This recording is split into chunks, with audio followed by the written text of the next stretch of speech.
পানি নিষ্কাশনের ব্যবস্থা চাই এবং যাদের জন্য আমাদের আজকে রাস্তায় পানি তাদের বিরুদ্ধে আমরা ব্যবস্থা চাই। স্কুলে যাওয়ার সময় অনেক সময় আমরা এই পানি দিয়ে যাওয়ার সময় পড়ে যাই, তার কারণে আমাদের বই খাতা ভিজে যায়, পড়াশোনার বিভিন্ন ধরনের ক্ষতি হয়।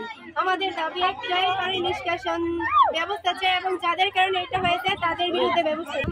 আমাদের এখানে যে বৃষ্টি হয় সেখানে আগে যে পানি যাওয়ার পথ ছিল, কিন্তু এখানে এখন যতগুলো ফিশারি হয়েছে, মৎস্য খামার টামার হয়েছে, এখন সেখানে পানি যাওয়ার পথ যাচ্ছে না, যার কারণে আমাদের এখানে যাতায়াতের অনেক অসুবিধা হচ্ছে।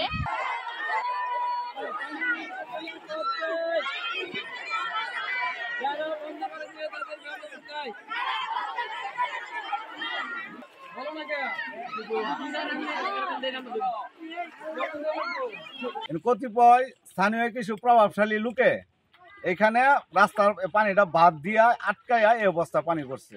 না নেওয়া যায় রুগী, না আনা যায় কোনো মাছের খাদ্য, মানে আমরা বিষম সমস্যায় আছি। প্রায় দিনে কোনো গাড়ি সমস্যা হইতেছে।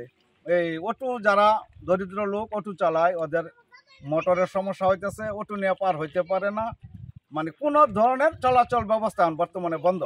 এই রাস্তায় পানি নিষ্কাশনের ব্যবস্থা না থাকার ফলে বিভিন্ন চতুর্দিকে অনেক ফিশারি সৃষ্টি হওয়ার ফলে পানি সেটা যাওয়ার কোনো ব্যবস্থা না থাকায় জলাবদ্ধতার সৃষ্টি হয়।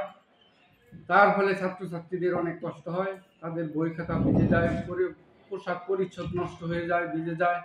কাজেই কর্তৃপক্ষের কাছে অনুরোধ যেন অতি দ্রুত এই রাস্তার জলাবদ্ধতা নিষ্কাশনের ব্যবস্থা গ্রহণ করে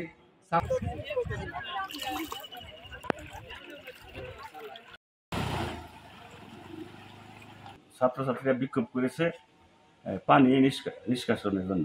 কিছু কিছু ফিশারির কারণে পানি যাইতে পারে না। প্রশাসনের কাছে আমার একটি আবেদন, পানি নিষ্কাশনের একটা ব্যবস্থা করে দিন।